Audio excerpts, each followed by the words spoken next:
Tuesday is typically our back day for us.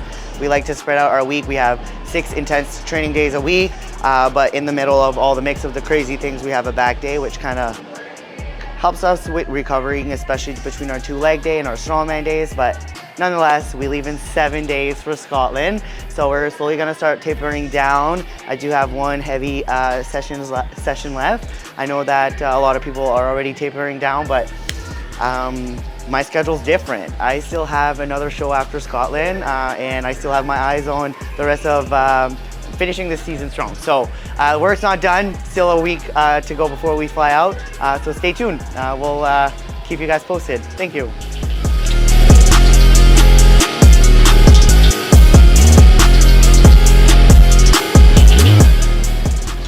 So basically, I really enjoy doing lat pull downs with a hammer grip because it mimics the same of a log press, the opposite. So basically, you just end up leaning forward, on the way down, leaning back. And on the way up, it mimics the log press. So to train the opposite of that is always a really big beneficial. And that's why we enjoy training back. We basically have a back day by itself, because the back is the biggest part of your upper body. That's what supports you. That's what carries and supports you on your yoke. That's what held the log at the rack position. Everything is back related, pretty much. So the bigger the back, the stronger you are. So that's basically our main reason. Like we'll do like our heavy back day, like the rows and everything else on our deadlift day, but we'll have a specific back day to work every little muscle of your back. So we're gonna start with the upper back, going all the way down today, and enjoy the ride.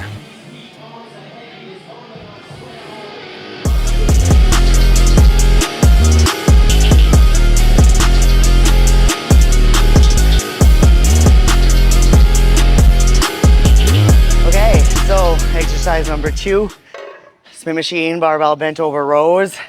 Really good for developing those big lat muscles. Our back muscles are so important for so many little accessory work, especially for our main lifts. Max just mentioned earlier, yoke, deadlift, back is so important. Bigger, better, stronger back. Come on.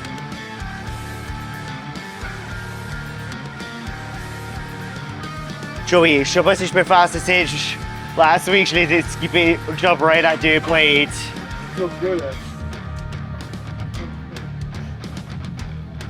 Joey.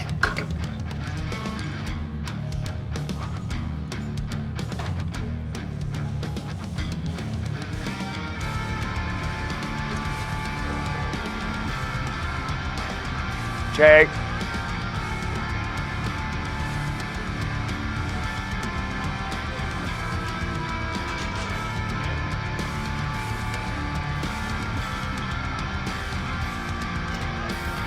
Here it is. Fucking demolished. Fuck yeah, Max. Oh my God. Oh my God.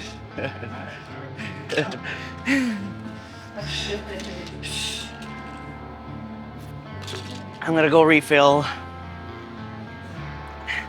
This is getting out of hand.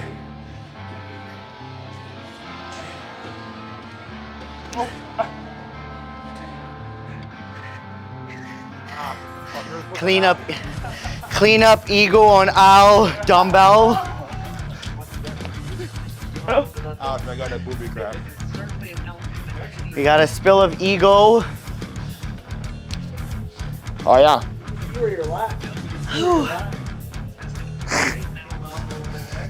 A little bit. Oops. No. My chest is worse. 2016. That's why I switched sports. I don't look pretty anymore.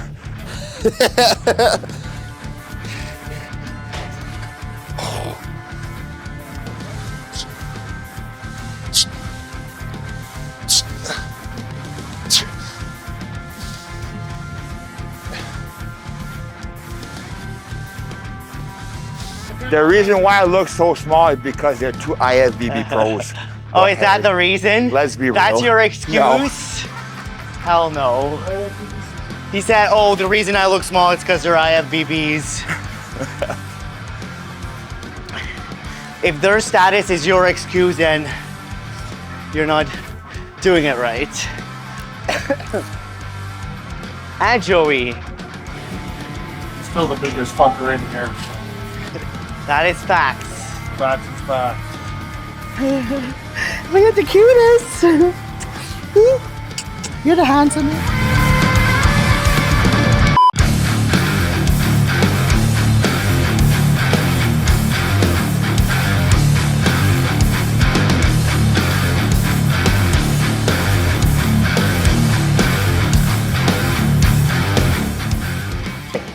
So, how far out from a comp do you start training the specific events, and how do you deload before a comp?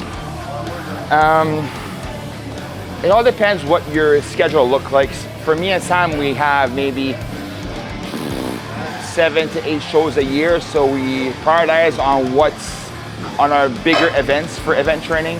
If you only have one specific event, I start adding around 12 to 8 weeks out. Besides that, before that, you train on your weak spots during the off season to build. Like, if you're weak at yoke, you train yoke twice, like every other week, just because that's it's really hard on your CN, the yoke. So you'll do yoke to farmer, just alternate both back and forth. But to get ready for a comp, probably 12 weeks out. And then for deload, I'll deload a week prior to the show. I'll just move, the week before I'll move like a bodybuilding just to bring the blood flow in. The last heavy days, like the heaviest deadlift, the heavier strongman events, I'll do 2 weeks out. 1 week out, I'll just do moving like the comp weight at 50 to 60% just to keep everything intact and train for speed and technique work. And then the comp is right there. And don't forget, guys, that like the most important part is, that's why we did a back day today, to show you guys that we actually train lighter. It's not always pedal to the metal, because that's where you're gonna get injured, that's where you get hurt. You wanna balance it of everything. So 1 week speed, 1 week heavy is a great idea, a good suggestion to do so you don't burn out. Listen to your body. If you're tired the day that you're walking in, don't go for a heavy load that day. Listen, do some reps. Always try to leave 2-3 reps in the tank every time you go, so you don't always go to failure for your main lifts. But the most important part is push your accessories, guys. The accessory will carry over to your main lifts to get stronger. So don't half-ass your accessories. Make sure you do that, because that's what's gonna help you get a stronger compound movement. You're only as strong as your weakest muscle, right? So stay tuned. Wow.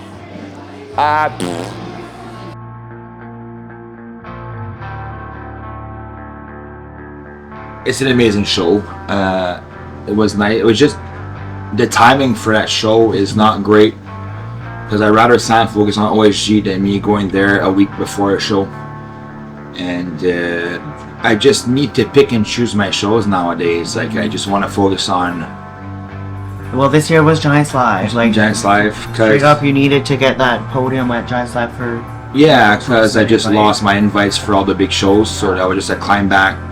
Flushed my ticket for Worlds. Now we just have some nagging injuries, nagging pain. I'm just starting to finally be able to have the time to recover and make them a lot better, which is actually finally feeling and walking towards the right direction, because I'm actually able to train properly without pain right now. So that's a really progressive way, and just basically taking care of what I want to be, what I want to become in the next few years. Yeah, I think you definitely like found a fire again in you, like this year. I think not having that World Strongest Man invite, or having it but maybe like 3 weeks out. Yeah, it was close to the show. And then like getting a reserve for Smo, and then you got on the roster, but things like that really kind of put you a little fire, and then you went to Giants Live and delivered. And I think 2025 might be your best year yet. Yeah, that's a plan. As an athlete, like I saw a really mature growth in you this year.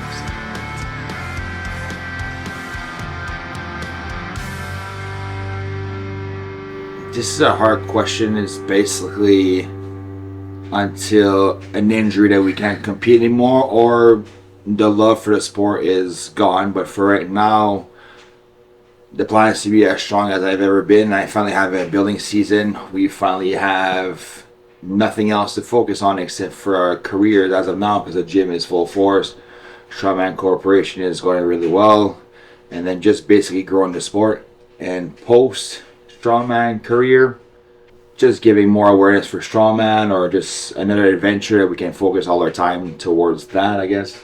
Yeah, absolutely. I think it's really hard for us to like look at like the big 5 to 10 years right now plan, because there's so much going on now and like in the next 2 to 3 years. So right now we're just like super living like now and like competing and like just staying healthy and just giving back in every opportunity. So that is the plan for now. And yeah, just like really taking it like bit by bit. I mean, season by season. I feel like we're people that really take it like 6 weeks at a time when it comes to like planning and like goals and like, okay, what's like our block of goals right now? What can we attack and what can we get better at? And then we keep going. But I do see us after like just after this is kind of all said and done to like, you know, just like lay low and be a little bit more off socials and like more family orientated and stuff like that. But for now, it's about building the path and the vision, and yeah, giving back. The lift or the train that I hate the most would be yoke. It's just so soul crushing. I think yoke is really soul crushing, but like there's days where it's like not. Nah, like not it's for me. I find like there's days where I feel like, oh my god, my spine's gonna shatter and like my head's like pounding and it's crazy. But like there's days where it's like, oh, just I guess I know like how recovered I am. But that's definitely one that it like depends on the day. I find log very hard. But I love to train. It's just because you have a mental block right there. You're chasing a number. Like log pressing, you enjoy log pressing. It's just that the fact that you're chasing a number. That's what. Oh, I didn't say I didn't like it. I find it hard. Right, hard, yeah. It's I find it one of the hardest. For cold water dips, we tried to. We used to.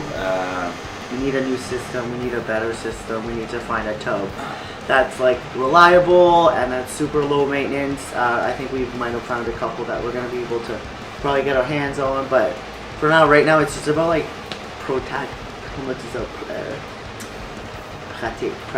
practical. We need like a cold tub, hot tub system that's practical, especially because we live in an area that like it gets really cold or really hot. I don't know. It's huge. It was just a lot of work during the summertime doing cold tub for the ice. Yeah. Because we had it in our gazebo, the humidity was way too hot, so we couldn't keep up to keep it cold. So that was kind of a. Let's just not do cold bath for right now. We do use I use like ice recovery like every day with like Nice. Nice has like this really great compression sleeves that they lend me for my road prep, and we'll put the link in the bio and stuff so you guys can check it out. But it's like a air compression with like an ice pack, and like if I put it on my knee or my elbow or my bicep, like it gets extremely cold. So I've been using that like every time I go to bed at night, at least 1 to 2 cycle, and so that's really. But I do believe in cold recovery, cold baths, like cold showers. I do think they have a huge benefit. Yeah. How was your prep leading to rogue Samantha? It was good. It was good. I thought it was. I think of it very short but very big, large. Like it was a very. Like I learned so much. I became a very different athlete through like such a short period of time. There was a lot of events that you weren't ready to do together. Like the kettlebell was a throw off. Yeah. The push, sled, arm over arm. Like you guys never done the Rogue Invitational yet, so you didn't know what to expect from how hard like the log press was after a farmer's run type of thing, for example. Yeah. No, it was definitely a really good prep. I'm very happy, and I think it's gonna go down to a lot of heart and no quit next weekend. There's a lot on the line. There's a lot of like first here for women's. Like I can't believe I get to be part of the first road for women. I think it's so cool. I'm just gonna enjoy every moment and not get caught in the competition too much. Like, I really want to enjoy being there, being an athlete, with the crowd and with like the venue and such, and like just a little experience. I really want to be there, and I think it'll take some stress off of the competition, and that's kind of how I tend to like compete better too, when there's not as much stress. I do, yeah. So we'll see. I just gotta. It's gonna be nice. It'll be a sold out venue as well. Yeah. Scotland is really big for strongman, so it's really nice to see what they bring out versus Texas, what they have for CrossFit versus strongman. I think it's gonna be so cool. I'm excited. We fly out tomorrow, get there Wednesday, and then we start rock and rolling Thursday. So yeah, I head out to bed so we can get up early and head out to Scotland. Good night.